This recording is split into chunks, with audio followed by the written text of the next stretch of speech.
Panjang pilihan raya Johor, ada tak kesalahan-kesalahan yang berlaku ke atas orang yang bertanding tu, contoh bagi duit ke, katanya oh ni adalah sumbangan kan. Sebab saya ada tengok video viral kata ni adalah sumbangan apa semua kan. Tapi sebenarnya itu adalah politik wang, rasuah sebenarnya. Yang paling popular sekali setiap kali pilihan raya akan datang, tidak kira lah siapa akan jadi kerajaan, akan ada table issue menggunakan jentera kerajaan Betul. untuk berkempen. Betul. Pilihan Johor ni sebenarnya saya rasa mungkin lebih banyak daripada pilihan raya Sabah.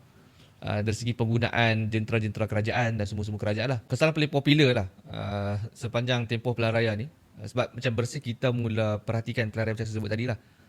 Selepas pembubaran. Jadi macam Bersih, memang kita buat clear cut kan.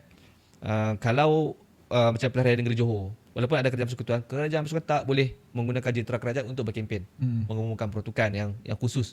Banyaklah kita jumpa. Oh, memang ada berlaku lah kat sana itu? Ada. Okey. Ada. Kalau ingat ada satu menggunakan RTM untuk kempen ataupun menayang kempen ceramah Pakatan Harapan. Menteri Pengangkutan ada umumkan peruntukan untuk komuter ke KTM ke di Johor dengan bagi voucher lah untuk 3,000 pengundi ataupun 3,000 orang, voucher RM50.